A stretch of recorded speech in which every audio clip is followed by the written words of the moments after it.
we've got so much to talk about, Leah. So welcome everyone. It is the top of the hour. I'm super excited to have my friend Leah Fellows here from Blue Gypsy Inc. And so thank you all for coming today. I know everybody's so busy and so slammed, and I know that was one of the reasons people reached out to us for this particular one, Leah. So so we'll get this going. Of course, let me introduce myself, and then I'm going to ask Leah to introduce herself. For those of you who may not know me, my name is Kimberly Mackey. My company is New Home Solutions, and my website is right there. I'm a sales management consultant. I like to say that I'm the person who companies call when sales are running them off the tracks. And I'd like to turn that and get everything on the right track so that sales is the engine that's driving the train. So if I can ever help you with that, and Leah compliments me so well because she deals with the on-site world. So Leah, you want to tell us a little bit about yourself? Yeah, so I deal with online sales counselors. I've been in the online sales counselor industry for, 14, 15 years now, ever since 2007. So when and it's kind of funny because before the real estate world, I was a sailboat captain, a dive instructor, and a backpacker, sort of a vagabond traveling around the world for 13 years. So a lot of my early ideas kind of were a translation of the sailing industry into the building industry, which I'm sure we'll talk a little bit about. If you hear me say I have a story from a boat, you'll know what I'm talking about. But I'm a national online sales counselor trainer now, and I have been working in that arena for at least 8+ years. And before that, I was an OSC. So it's really great. I like to say online sales counselors are the crossroads between marketing and sales. So we help Kimberly with that engine. Yes, and I love it when we have an OSC. Yes. It's a great thing. It is a great thing. So, and yep, Blue Gypsy Inc. is my company. The blue and the gypsy come from all that travel. So. And you're a real life Blue Gypsy. So also, because we're going to do away with the slides here. We are not a webinar. We're not a podcast. We're kind of our own thing. But I'd be remiss if I did not invite you all to join me live on October 12th when I have the one and only Jeff Shore, who needs no introduction.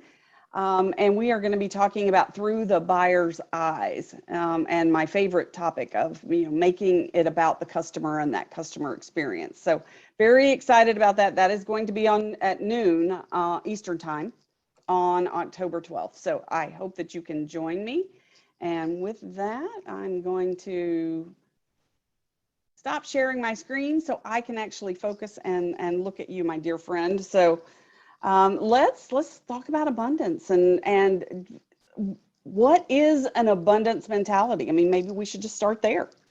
Well, and it's one of my favorite things. I really do believe that there is enough to go around. That really is the core of abundance, right? There's enough to go around. And it actually, I didn't realize it, but it was coined by Stephen Covey in the 80s when he wrote the book, 7 Habits of Highly Effective People. And I know I read the book a million years ago, but it's only something that I've really been cultivating more so over the last 5-6 years. It's really sort of entered into the way I do my business and all of that. So the concept is where a person believes there's enough resources and success to share with others. And that's really what it's all about. It's about sharing, right? And so that's what having an abundant mindset is. And when you cultivate that abundance, you actually can lower your stress levels. And I think that's a lot of what we're talking about today, right? Yeah, so. Yeah. Everybody I talk to, I'm so busy. And we've gotten so busy that we have forgotten to take a beat. And we've even gotten so busy, we're no longer productive. We're just busy. Mm-hmm. And it is very stressful. It's that hamster on a wheel kind of thing, So you said there's 2 things that you said. First of all, I want to definitely go back to the 7 Habits of Highly Effective People. This is not an easy read, but it is a book that I read every year. I have it, I had it on, you know, I have the book, which is dog-eared. I'd show you my copy, but it's embarrassing how dog-eared it is because I use it so much. But it's also, I had it on cassette tapes.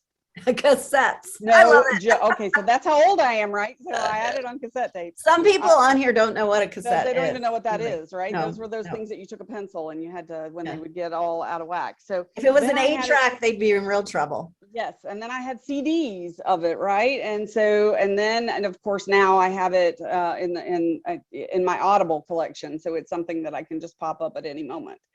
But you know, the 7 Habits of Highly Effective People, if you will read this, not just once, but it's one of those things that you go back and you revisit over and over again, because you're at a different place in your life and different things are happening. You will hear and take meaning from different passages in that book. At least that's what I've found.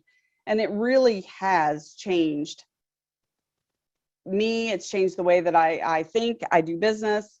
And let's face it, Leah, you and I are both entrepreneurial women. Mhm. And we're in home building. So we're just layering the stuff on here, right? It Mhm. can be tough, especially when you are a sole proprietor or you don't have a big team around you. You know, it's just the voice in your head sometimes. Well, and I think that really brings to the point, you know, you really have to surround yourself with people who have similar mindsets and similar energy. And it's hard, like you said, as a solopreneur, especially in the early years when I was doing this, I didn't have as many connections to people in the industry. I really didn't have a lot of connections to strong women in the industry until I started training and started going to places like the International Builder Show, you know, and meeting people and going, I mean, we met at one of the meetings, at one I of think it was a the spring board meeting in spring board DC, meetings. wasn't it? Yeah. Right. And it's like that starts opening up and pulling those people into your circle. Angela McKay is one of those people that pulled me in really early on. Angela And has such a big circle. It's so huge because Angela just embodies this. You know, she's such a oh, connector. 100%. She's about creating those connections and really helping people understand that when we all work together, we make it better, right? And that is something that, so I've been cultivating that mindset over the last 6-7 years, ever since Angela pulled me into Professional Women in Building, which I need to give a shout out to since it's PWB week. Yes. PWB So week. And hashtag PWB week, by the way. So please, yes. yeah. So, you know, it's those sorts of things that kind of help you build that community around you. And in at the same time, affect your mindset, affect your energy. When you get those great energetic people in your life, you're going to generate the positive instead of spiral the negative, which is really important. So, so I think, you know, surrounding yourself with that group of people, I think, who is it? I think it's Jim Rohn who said, you're the average of the 5 people you spend the most time with. And so even in this world where we're so separated, we need to spend time, even if it's virtually, if it's over the phone. I mean, I know I spend time, a lot of virtual and over the phone time with you, with Angela, with Carol Morgan. You know, these are the people that help boost my energy. So. And that's so true. You know, I think sometimes we're afraid to reach out, especially maybe even more so as women. Guys, if you chime in, let me know. I'm just speaking from my own perspective, but you know, sometimes it can be intimidating, I think, as women to admit that we can't do it all or fit it all in. And you know, I know my dear friend Leah Turner taught me a long time ago that no is a complete sentence. One of the most freeing things in my life. I mean, sometimes I have to just say no and not be apologetic for it, because it doesn't further my purpose. I can't give it my all, and I'm guilty of taking on things and then not, you know, being able to give it my all. So when I don't let those things cloud my purpose, then I find that you know, my path is clearer, my stress level is lower, and I'm better. I'm better at my job. And when I'm better at my job, I'm better for my clients. I'm better for others around me. And I'm sure that, you know, many of you can relate to that. But, you don't have to do it all to have an abundance mindset. An abundance mindset is not about saying yes to everything. Yes. So in fact, it's quite the opposite. So, and you can say no and not feel guilty about it. I mean, I think that's kind of the key here. So, I think abundance means different things to different people too.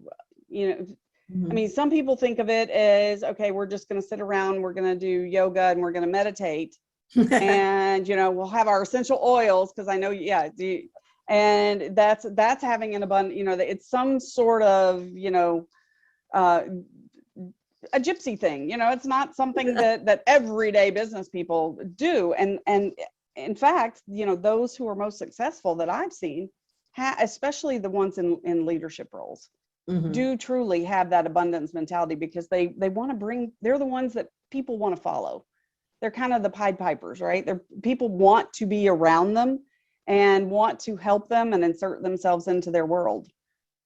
Yeah. And I think it's important, because when you lead from a place of being a positive energy versus a place of fear, you create an entire company culture around that, right? And so when you're creating positivity and you're passing that energy on to everybody else to do that, you're going to see much stronger results. Like cultivating that mindset, there's been so many psychological studies on it. You're just going to have a more, if you try to produce by creating fear, you're going to have a much higher turnover rate, burnout rate.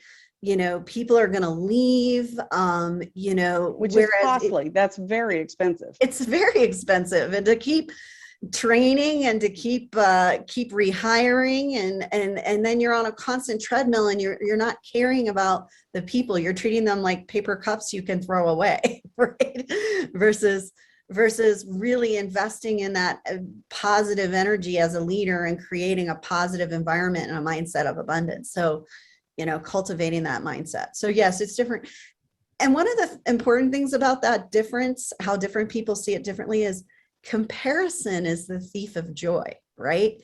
If you sit there and constantly compare yourself to others, well, but they have all this and they're doing this and they're achieving this, and you get yourself into sort of a negative spiral over that, you're stealing your own joy and you're stealing your own momentum and creating your own story, Well, and we get what we focus on. You and I were talking about this in the pre-show. It's like when you decide you're going to buy a new car, and all of a sudden you start seeing that car over and over everywhere you go on the road. You may have thought, oh, well, nobody has this car. It's unique. It's different. And, my husband wants one of those Jeeps with that has it's like a truck Jeep thing. So I forget what it's actually called, but now all of a sudden I'm seeing this car everywhere, and it's a very unusual car, but it's something that's where your focus is. The Gladiator. Thank you, Emily. Yes. Gladiator. Yeah, so that, Somebody knows what you're talking all about. the Jeep people on here, they get that. But it's not something I would have ever focused on. It's certainly not a vehicle that, I would think, oh, well, that's my dream car, right? But because he's been talking about it, now all of a sudden I'm just seeing it everywhere. And it's just that your subconscious, you may not even be aware of it, but when you focus on negativity, or you focus on what is wrong, or you focus on that person who you perceive has things better, it really is a thief. It really does detract. And that's where your focus is going to go, and your subconscious focus, more importantly, which is then sending all these negative signals out to your body. And I worked in a toxic work environment a couple of times, actually. But in one of them, literally, people saw me 6 months after I left the company and asked me what happened in my world, because I looked like a completely different person. My hair was falling out. My skin was very ashy and gray. I actually was losing weight. So, but I looked like drawn, like just, like the life was being sucked out of me, because it was such a toxic work environment. I mean, the marketing director and I would go down the elevator at night crying on each other's shoulders. So when an environment makes you cry all the time, you're probably you don't need to be there, right? You know, and that's really what kind of creates that scarcity mindset, right? The opposite of abundance is scarcity. And when you're in a toxic environment, it can create that scarce feeling. A good example of that is like creating too much competition. I know in sales, we're really competitive and we want to be the best salesperson. But there is such a thing as too much competition to the point where people are stressed. They're upset. They don't know if I'm not achieving what everyone else is achieving, you know, what that person's going to take something from me. It kind of comes to both you and I love the concept that life is not pie, right? Life is not pie. Yes. It's not pie. If I get a slice, that's not less for you. Right. And sometimes competition can create that pie mentality, right? And it creates that scarcity mentality like, oh my gosh, they're getting so many more sales than I am. That means I'm not getting enough, right? And instead, we just need to help each other out and be more of a team mentality. For instance, like in the online sales counselor world, I have a lot of online sales counselor teams, and those teams are mostly set up in a way where if one is off and they've been working with someone for a while and that call kind of comes in on their day off, it's not even a question as to whether the online sales counselor that's on is going to still set that appointment. And they're going to log it under their partner because they're a team. And it's not about getting a one up. Well, I closed the appointment or I closed the sale, so it's mine, right? Because you know that when you help out your partner is going to turn around and help you out. And that's a real good symbol of abundance, right? Because we're not worried. And that's where if you are creating teams, you need to make sure. So for the sales managers who are on here, make sure that you are really looking for those people who do think in terms of teams. So when I first got into on-site sales, my first partner that I had was absolutely fabulous. We had that kind of symbiotic relationship where we knew, you know, you could take your day off. And in, you know, on-site sales, sometimes you can't. There are places where, you know, if you're not there, you lose out. So, you know, it's just a churn and burn scenario.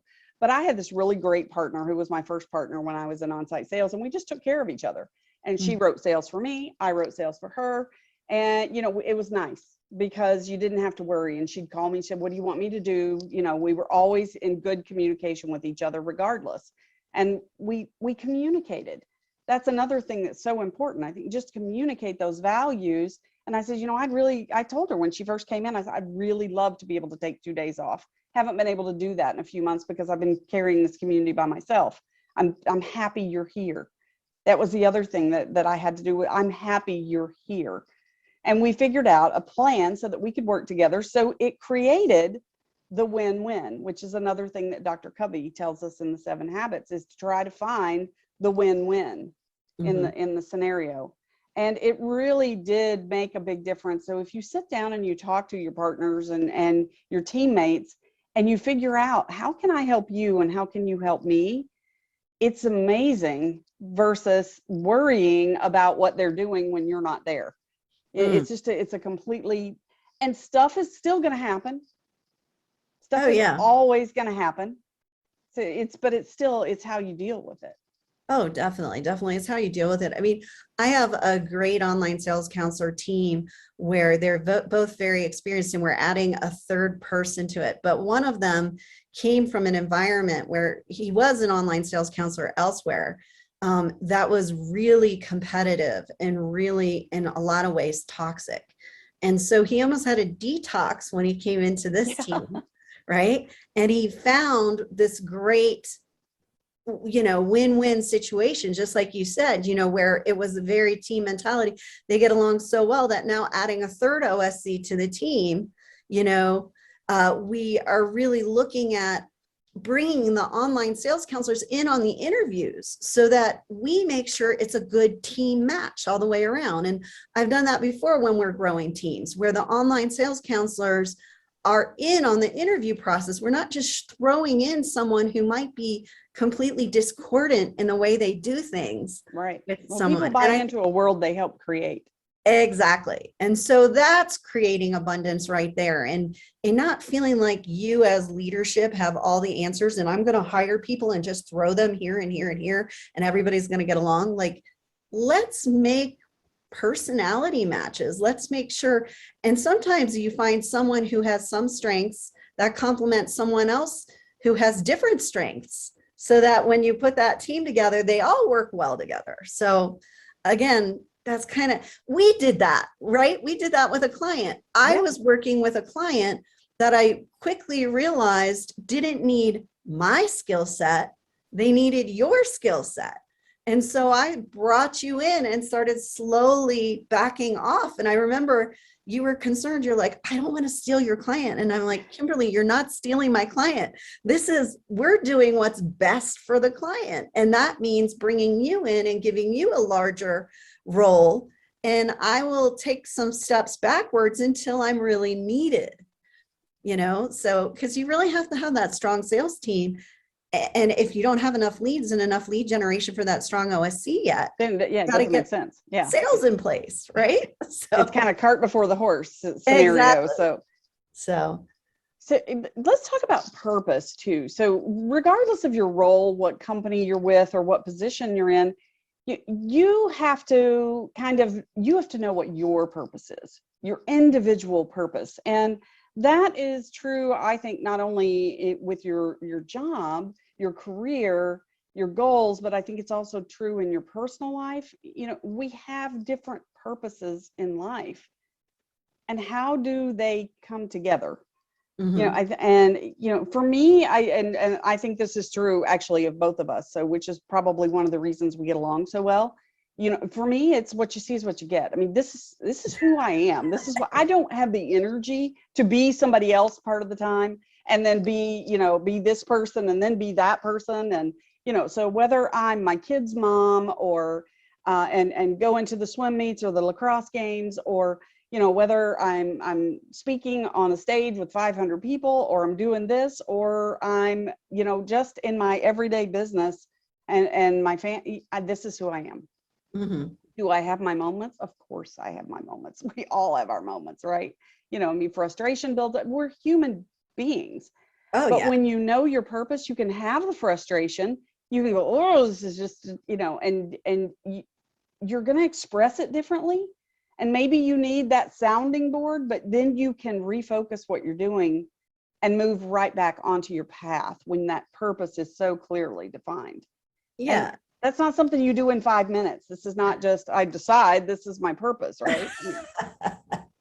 It's going to take some self-reflection and I was given a gift at one point in my life, and I didn't know it was a gift at the time, where I was sent to the Center for Creative Leadership in Colorado Springs. Yes. It was a phenomenal experience, and I so appreciate the company that sent me there to go through this. But I'd been told the whole time that oh, you're going to hate it. It's horrible. It's invasive. They're gonna do this. They're gonna do that. And oh, you stand a chance of getting fired when you get back. A lot of people get fired when they come back. So I went with my guard. I was like, oh, this is terrible. Why are they sending me to this place? Mm-hmm. And they did all of these scenarios. I did a 360-degree review. I did the Myers-Briggs scenario. I mean, if it's a personality test or an assessment of your leadership ability, it was done. And they even had a corporate psychologist looking over us all week. Well, about halfway into day 2, I realized, hey, look at this. Even though some of this information is really hard to hear, mm-hmm. When are you ever going to have anybody give this feedback in such an honest format? You can grow from this. And that moment, I just had that little aha moment where you can grow from this. And it truly did change my life. It changed my management style, and it just changed the way that I perceived things. So I try very hard to not put those guards and those walls up, because I think we can spend a lot of time putting those up to try to protect ourselves. And Definitely. yeah, I mean, so to me, that I think is really clear. So Yeah, with something like that, that discovering of your why and really kind of being introspective and looking at yourself and figuring out your strengths, and nobody wants to admit it, but we all have weaknesses, your powers, and nobody wants to admit it, but we all have our insecurities, right? sure. And understanding that when we're sitting here spouting off abundant mindset, we're not saying, oh, look at the pretty colors. You have to live in the clouds all the time, right? No, You it's not. you need to be grounded and understand who you are and realize when you can identify what you're doing to create, almost like a squeeze on your energy or a squeeze on and putting up barriers is one of those things, right? We put up that armor and try to protect ourselves. My business coach, who I absolutely love, Terry Carjala, she's like, I say she's great for three different aspects of my life. She's a wonderful business coach. She also comes from a background of therapist and psychology because she was a therapist before. So she's kind of provides some of that. And she does energy work. And I know, okay, when I say energy work, I don't want you to think I'm too hippie trippy, but people on here that know me know this. So she really helps me in all three realms. And one of the things she taught me early on that has helped skyrocket my business over the last couple of years is to do this exercise where you say barriers down, barriers down, barriers down, and you're really envisioning dropping those barriers, right? And you're allowing energy in, all that possibility. So you're drawing white light and energy to you and through you, and you're putting it out in the world to other people so that you're attracting what you want, which is really a lot about what abundance is, attracting what you want. So when you said, all the barriers and you had to learn to lower them, sometimes just saying 3 times and really envisioning yourself dropping barriers will help you attract what you're looking for. And it can be terrifying. That moment for me was absolute. I mean, you can't even imagine. I mean, you're on video. There's a whole room of people that are just like looking at you. It was very, it was emotional. Frankly, it was very emotional. And, Friday, when you had your day with your corporate psychologist who'd been watching you all week long, you can get through the fear, because fear sometimes is just, it's false evidence appearing real. We've all said that many times, but sometimes it's just, you got to push through it and know that it's going to be okay. So while talking to your partner, your sales partner that you might not be getting along with, can be a tough conversation to have, or whatever they're doing is just driving you nuts. I mean, it's almost like a marriage when you're in one of those relationships, right? But communication is the only way it's going to be healthy. Yeah. So you have to communicate through, and I think setting healthy boundaries. So knowing, like I said, my friend Leah Turner, my other Leah in my world, it's so weird when I'm texting both of you at the same time. But I mean, she's like, no is a complete sentence. It's okay to say no to things and not feel guilty about it. Just, no, I'm not the right person for that. If I'm not the right person, I know someone who would be better, then sometimes I'll refer that. But sometimes I'm not even the right person to do that. So sometimes just no is no. Another thing I think is really important, and this one's hard too. I think we're talking about some hard stuff today. Yeah. But worry less about what, quote, people think. Oh yeah. I mean, that's a big one. That's a real big one. Look at your sign right behind you. So yeah. So live more, worry less. I like that. That's think there. About us, what are people gonna think? People don't think about you. That's the hard fact right there. They go on about their lives and they think about themselves, Right. And I think we can create some analysis paralysis for ourselves, right? And create that scarcity again by worrying too much. I think that also can at times create imposter syndrome for us, right? We're too concerned that maybe we don't know enough, or we don't have enough, or we're not like that person or this person, or what can I say that's different than others, So we don't then trust in our power and trust in our knowledge to share that. And so we draw in instead of radiate outward. right?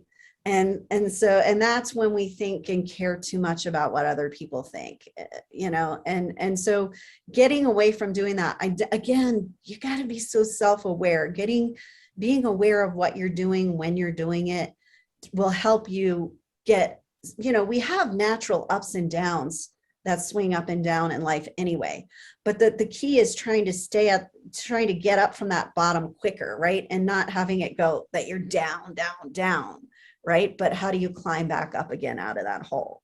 And so some of that is not taking on other people's energy or letting other people affect you like that, right? Well, and sometimes some of my biggest disappointments in life at the time have turned out to be the biggest gifts that I've been given.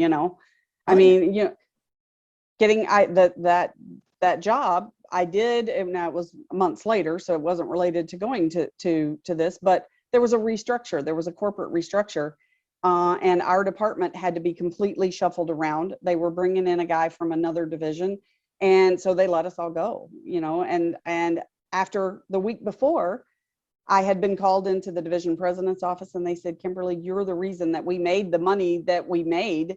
And thank you. You pushed us out of our comfort zone. You told us something that we didn't believe we could do, but we followed you, and we went down this path with you, and we made money because of you. And, and then literally the next week, the division president calls me up and says, where are you? And I said, oh, I'm out at such and such community. And he's like, okay, just stay there. I'll be there in a little bit. And I didn't think anything of it. Mm-hmm. They were coming to let me go. Mm-hmm. Yeah. So, yeah. And that turned out to be a wonderful blessing because of the position where I went next and what I learned about myself. And then to be able to take that and apply it and since 2007 and be able to do what I'm doing. So sometimes when you're going through it, it's really hard. Mm-hmm. But if you will remember, there's a purpose, there's more, and what your purpose is, and where your passions lie and how that affects others, it can help you. So Emily asked us a question. Okay. How do you navigate letting that go while also being perceptive of other people's emotions and feelings towards certain things? So I think Dr. Covey can be a good response to that. So seek first to understand, then be understood is one of the 7 principles. So rather, ask other people where they are. Let them catch up to where you are. Sometimes, especially if we've got a lot of energy and anger or hurt, that's really hard to do. But if you can stop and say, why did you say that to me? What happened? And really try to communicate and understand where that other person is coming from, rather than where you are and how that made you feel. It can help get you there. It can almost help you with that emotional disconnect that I think you have to have first before you can start to dissect it and figure out how you really feel about it. Well, and I think you hit the nail on the head with emotional disconnect, because I think sometimes in situations like that, if you're trying to let something go, but you're feeling other people's emotions, or especially if you do feel someone's reaction toward you, there can be a tendency to be defensive. Mm-hmm. And so that defensiveness can then elevate that situation beyond what it was originally intended. So sometimes we need to take a breath, step back. My husband taught me this long ago. And it's really hard from the standpoint of being an online sales counselor, where we are trained to respond quickly, right? We respond quickly. We're supposed to keep conversations going. And so when you get some sort of, energy thrown at you that you weren't expecting, we almost want to respond. And my husband taught me long ago, wait 24 hours, which is so hard for an online sales counselor. But wait 24 hours before you respond, so that you can let go of the initial energy that you're holding from that engagement or that interaction, and not allow it to elevate the situation to something more intense than it actually could be or should be, right? I think that comes to how does this impact me in 5 minutes, right? 5 hours, 5 days, 5 months, 5 years, right? Absolutely. And that is a perfect example of that. If you can take a step backward and evaluate and then see, and that way you're not stepping on someone else's feelings and you're evaluating yours. Where is it coming from? You know, and this is especially important when criticism is being given to you and you don't want to, your response, because criticism is one of those things where you have to identify, is this first something where I agree with it and I want to work on it? Or, okay, that may be your perception, but I don't feel that's who I am. Or maybe that is who I am, but I don't want to change that aspect, right?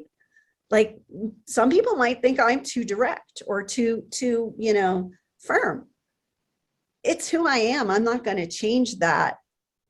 I will be a little bit more careful about some things maybe. And so that helps me analyze. So you have to look at where the criticism is coming from and whether or not it's something that you want to change about yourself. And then you have to look at the person it's coming from. Is it coming from a place of actual constructive criticism or somebody who wants to help you? Or is it coming from some place where someone wants to, I don't know, be superior to you, or they're insecure, or they have issues that they're working through? And you kind of have to examine those on a case-by-case basis to figure out how you're going to deal with it. But by not being reactionary, you're taking away the energy from that moment, if that helps.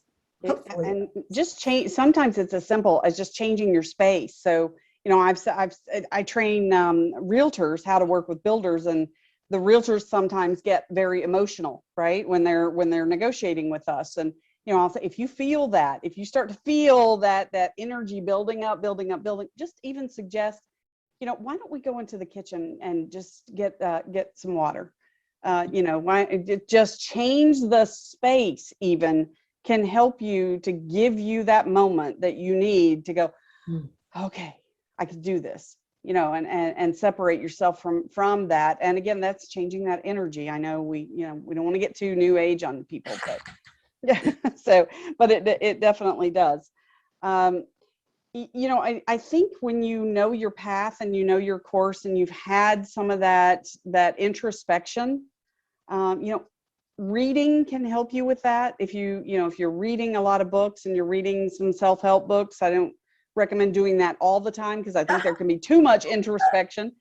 Break it up with a novel. Or I blame you, by the way, I've cursed you all week long and you don't even know it, because now I got sucked into one of those Hallmark things and I never watched Hallmark. That's great. Which one? The Good Witch. So I haven't even watched that one. Yeah. So she's like a Hallmark junkie, but sometimes you need to break things up with something that's just mindless. So don't do this all the time, but do have some purposeful introspection is kind of my point there. So spend that time. And I think when you're too busy or you're always running behind, I think that's going to be very hard to do. Well, so give yourself time to do that stuff. We hide in busyness, I think. I think good point. We hide in busyness. We may be busy, but are we productive, right?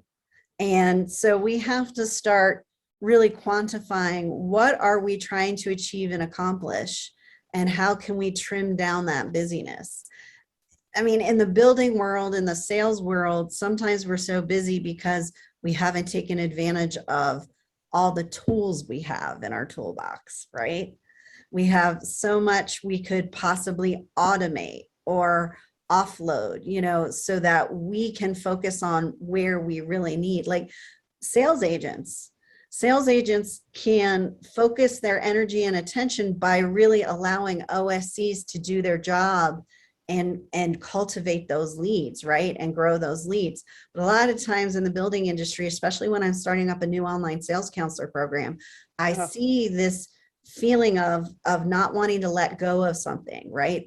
And that's a sense of lack creeping in. Well, if I let go and if I give up control to this person to qualify the leads for me, then I'm not going to make as many sales, or I'm the only one that can do what I do. And look, we are great at what we do, but there's a lot of levels of competence in this, inability to do this. And when you allow online sales to do some of the heavy lifting for you up front, then you're focused on that final conversion, that final sales conversion. Just like online sales counselors can depend on tools to help them move forward, like whether it's their CRM, whether it's maybe a chat bot or having assistants. The realm of online sales is growing, where you used to be one online sales counselor, maybe managing leads and working 24/7. Now there's teams, now there's junior OSCs, now there's a sales assistant for an OSC. Well, the roles are changing because our world in 2020 got completely toppled. Oh yeah. Because builders didn't want to change. It's like, oh, we build a model, we put a salesperson in the model, and this is the way people find us, and we stick a sign out there, and some of these things. And our world changed, and it changed overnight. Mm-hmm. And I hope that we learn some valuable lessons from that. But we're all going to have to adapt because it is changing, and the consumer is demanding that we change.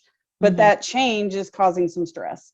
I've known so many people who retired weren't quite ready to retire, but went, you know what, I can't do this anymore because it changed so much for them.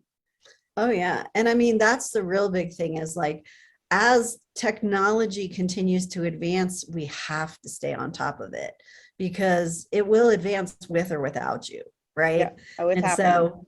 So that's part of it as well. So realizing that you can harness that energy and harness those tools to your benefit and figure out how and take the time, step back. Sometimes I tell people they need to take a step back and block out that time to work on learning that one tool, because otherwise you're constantly playing catch up instead of having a plan in place. So it's okay to let things fall off for like that 4 hours where you're really learning, because you're going to regain that momentum by so much more. And time blocking and setting out that time. I think a lot of my sales people stress because they feel like they're constantly, they come in the door and people are following them in the door, and they never get a moment to just breathe even, or they're like, how am I supposed to get my job done? Because I'm supposed to do all this follow-up, and our pipelines are longer now because it takes longer to construct the homes. And see, they get caught up in all of this stuff. I was coaching a lady who I love. She's got a really good way about her, and she's very careful, and she cares about her buyers, and she's dealing with an active adult buyer, so it's wonderful to have that compassion. But one of the things she said to me, and it was so 2019, that how much her world has changed since 2019, that she said, there's all these looky-loos coming into my model now, because she has a brand new model. She hasn't had a model in 2 years. And she said, there's all these looky-loos coming in, and so I can't give my buyers the time that they need because these people are interrupting me. And I went, wait, those people are also prospects. And while we might think they're looky-loos, we don't know unless we can have that time. So we talked about using the magic of time blocking. Don't schedule appointments during your busy time where you're going to get walk-in traffic, because that distraction, again, now she was looking at it, I'm being interrupted, instead of going, wow, isn't this great? So many people are interested in this community. They want to come out and see it, whether it's for them or not. Right. When we reshift and we reframe, I guess, refocus, the situation. And all it took was for me to be able to have that coaching session with her and go, let's look at it this way. And it was like a light bulb went off. Well, it's kind of the same thing in online sales, because they take so many phone calls and they field so many phone calls, and they're answering the same question over and over and over again. And sometimes it becomes really so redundant. They almost get frustrated, right? Because I've said that 15 times already today, not to mention how many times this last week or month or year. But not to the same person. So I have told the online sales counselors they need to be like, 10-second Tom or whatever it was on, did you ever see the movie 50 First Dates? Oh yeah, yeah. 50 First Dates, remember how she'd forget everything at midnight, right, when she'd go to sleep. But then there was 10-second Tom, who he'd introduce himself, hi, I'm Tom. And then like 10 seconds later, he'd start all over because he didn't remember who you were. And so it's almost like trying to develop a mind wipe and a reset for every new person you're dealing with. And finding ways to be able to do that and be okay with it, because it's just part of the job. You're going to have to answer the same questions, right? It is. So, So, I think, when we refocus, we ask you, like what you said, how's this going to affect me in 5 minutes? How's it going to affect me in 5 months, 5 years? Looking at it and being able to take that step back, learning the lesson. Maybe there was a lesson to be taught in whatever just happened. I like to look. I learn best from my own mistakes. It's unfortunate, but I do. And we can always learn from our mistakes and use that then to grow. And I think, I've been told, oh, Kimberly, you're so good at compartmentalization. And I'm like, I'm not quite sure. Maybe that's what it is, but it's also being able to step away from it and look at it and go, okay, what can I learn from this? So when a sale doesn't go your way, or that phone call, for the OSCs, they weren't able to schedule the appointment. What did I learn? Did I stay on my path? Did I follow the critical path? Did I ask the questions I should have asked? And where did it veer off? Especially when you have a system in place, it's so much easier to figure those things out. But even in life, when life deals you blows or disappointment, once you get over the emotion and the hurt, go through that, because I think there has to be a grieving process there. But then ask, what can I learn from this? How can I grow? And too often we just make ourselves busy again and keep moving on and don't really learn those lessons. And when you don't, you're going to repeat them over and over. You would be like the 51st dates for sure. Well, I remember a real aha moment I had back when I worked on boats. I was in this locker, this rear locker on the boat, and I had to move this line. It's called a hawser. It's like this big around. It's huge. It's like, it's big round thing that weighs so much. And I was down in this cramped locker trying to haul it. And I kept going, I can't do this. And I'm using my whole body to push it and going, I can't. And the captain said to me, and this was early on in my sailing career, he said to me, you say I can't a lot while you're busy doing it. And it's really important for us to really kind of drop the I can'ts, or this is too hard, or this is difficult. I was luckily problem solving while I was using the word I can't, but you probably could have been more effective at it. Yeah. I probably could have been more effective. And I realized when I dropped the word I can't, it became a lot less like an uphill battle with it and more problem solving, right? And I think that we need to take some of those lessons away and realize that when we start setting those, because language is important. Language Absolutely. is really important in creating that positive mindset. And when we say challenge or opportunity. Exactly. So, if you find yourself using negative words or negative thoughts or things like, I can't do this anymore, ask yourself what you need. Okay, what do I need to reset? How do I need to ground myself? Do I need to stand up from my desk, drink some water, go for a walk? It's not the end of the world if you need to go take 30 minutes and breathe some fresh air, and just reset, figure out what your reset is for you, and that's going to be different for everyone. Realize you're human. So if you screwed up, just go, I screwed up, own it. That's the very best thing. Not owning it, like you forgot to call that customer back. You dropped a ball here, whatever it was. Forgive yourself first, but own it and just say, I'm sorry. I messed up. Yeah. It's amazing how those two little words, I'm sorry, will change the way that angry customer, or even if you didn't do anything, so, and you don't have anything to forgive yourself for, just say, I'm sorry you're having this experience. It can totally defuse so many things, and then allow us to actually have meaningful dialogue and meaningful conversation, two-way conversation. So I think you have some techniques that you use sometimes to help shift energy. Wasn't that one of the things that you were talking about? Yeah, well, one of the things I like to do when your energy is really low is I really kind of, and it is kind of a hippie trippy energy thing, right? So it's really kind of pulling energy into your body. So it's kind of like, and this was also taught to me by my business coach, which I love. I already had done something similar to it, but she really takes it to another level. And so what you're doing is you're picturing white light coming into your body, and then and from your feet to your head, the crown of your head, and then you visualize it expanding out and filling the room you're in, filling the neighborhood you're in, the area you're in, your state. You're really doing a huge visualization until your energy is filling the earth, going out into the universe. And really then you're drawing it all back in.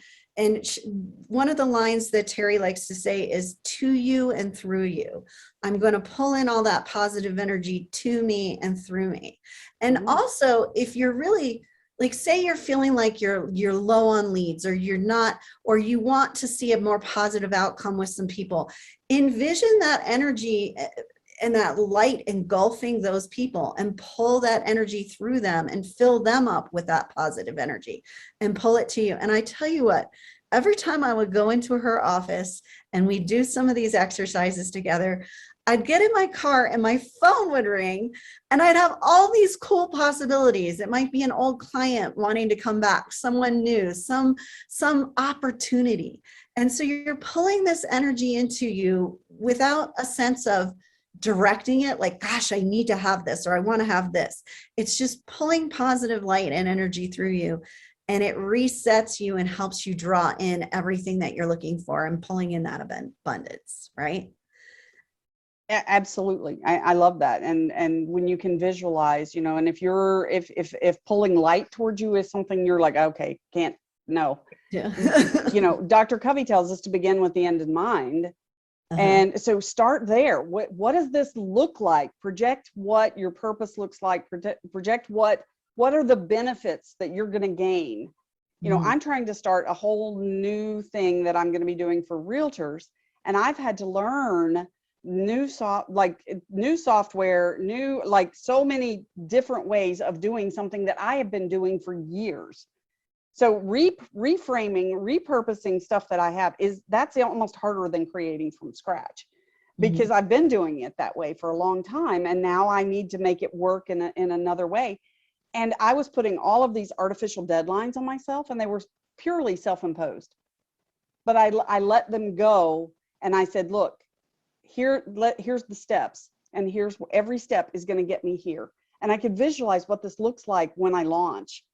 And I'm this close. I'm this close to doing it. But it's a couple months after when I originally set my deadline, which honestly was way too optimistic and was absolutely not going to happen for several reasons, not the least of which the new software wasn't even ready for me to do what I needed to do. And I had to wait until they built some of the systems into it. So, here I am thinking, oh, I can control all these things. You can't control everything. No. You just can't. So knowing that for sure. So, just really kind of taking that. I think that's so important. What you said though is readjusting your timeline and setting your expectations, like setting manageable and setting your goals in increments, right? In increments, so that you're not trying to bite off a huge chunk that then you'll be disappointed when you can't do it, right? It's sort of like, I have an online sales counselor, so I like to do what I like to call a revival campaign. When a new OSC takes over, they're going to revive older leads. And in order to do that, they need to start combing through their database. And I always say, take it in 10 to 15 people at a time. Start with the most recent old ones first, and go work your way backward. Because if you try to contact all 10,000 people that are in your database, it's going to be overwhelming, right? Especially if you get a response. So if you just take 10 or 15 at a time, every other day, you're going to start touching people and reviving those leads in a very methodical way. So set small, manageable goals. We lost you. What happened? I'm still here. Oh, all of a sudden you just disappeared on me. Sorry. So we didn't hear that last part. So I said, just divide it into small, manageable goals. So Well, we've heard the adage, how do you eat an elephant? One bite at a time. For sure. So yeah, absolutely. So Yeah. I think you can help others to find abundance, but you have to have more of you have to be able to think beyond yourself. Oh, yeah. Me first is very unhealthy. That's when in our growth stages, you think about the toddler years. Toddler years are me. It's all about, what I want, when I want it, and if you're reading social media or even watching the news, or sometimes it acts like we see adults acting like a bunch of toddlers right now. It's all about, oh well, it's all me, and we don't live on this planet alone. We don't live in our communities alone. We don't work in our companies. Even when we're sole proprietors, we do not work in our companies alone. Right. And I think that really leads into something that I learned early on boats. I had a captain that told me, if you take care of the boat first, your shipmate second, and yourself third, you never actually really have to worry about yourself because everyone else is going to be taking care of you. And I translated that when I started working in the building industry. That is how I sort of set myself up as an online sales counselor. Was I'm going to take care of the company and the customer first, because they're the most important thing there. And then my teammates, the sales agents, second, right? Because I'm setting them up for success. And if I'm setting the company up for success and doing the best I can for that client, and then the agents, then I'm naturally going to be taken care of, right? And so I think that plays right into what you're talking about, about not putting yourself first. Because when you put yourself first, you're constricting that energy flow. Right. And we're not saying don't take care of yourself. Oh yeah, you definitely have to have self-care. Self-care, Sure. yes. So, because if you're not taking care of yourself, you can't be there for anybody else. So it's a balance. And I think it's important that we find that balance. But if we can just step back and say, how does my decision impact somebody else? What is that going to be? I mean, I was presented with a decision yesterday that impacts, I could have very easily just made the decision. I completely have the authority to do it, but it affects many other people. So I reached out to those people to ask them here and present, here are the pros, here are the cons. Here's the situation. Tell me, what is the impact on you? What is the impact on you? And everybody was very good about getting back to me and giving me that. And all of them were very supportive and saying, we understand that whatever decision you have to make, thank you for asking. So, and I even got to know some people, and this was a decision for one of my volunteer roles. So I even got to know some of the other volunteers a little better because of the discourse that we had back and forth, and really understood their motivation and why they had decided yes or no already on something. So you'll learn a lot about people, but only if you ask. Oh yeah. So wow. I can't believe that was like such a quick hour. I know it goes by very fast. I would say I'm gonna my parting thought, and I'm going to ask you for your parting thought as well, is give yourself time to do these things. My Achilles heel as a human being is that I'm always too optimistic about how much time anything's going to take. But when I give myself time, I'm in a much better place to be able to be there for other people and to have those self-reflective moments. If you're always in a hurry, I think it's going to be hard. Leah, Yeah. what would you say is your parting thought here? My parting thought is to be proactive versus reactive, to take those deep breaths and figure out how to proactively address any situation versus reaction, because reaction can often cause a shrinking feeling, or I'm reacting because I'm stressed. So try to let the stress go and maybe do that 24-hour reset so that you can be proactive. Absolutely. I want to thank you, and I truly do have an attitude of gratitude that you took time to prepare for this and come on here with me. I can't think of anybody else that I would have wanted to have on the program to do this with me. So thank you very much. And thank you to all of you who joined us today. Reach out to either of us. So we're happy to help you, even if it's just to be a sounding board. We love you too, Ange. Yeah, we do. Thank you very much. All Thanks, right. Ange. All right. Bye, everybody. Thank you. Bye. Have a great day.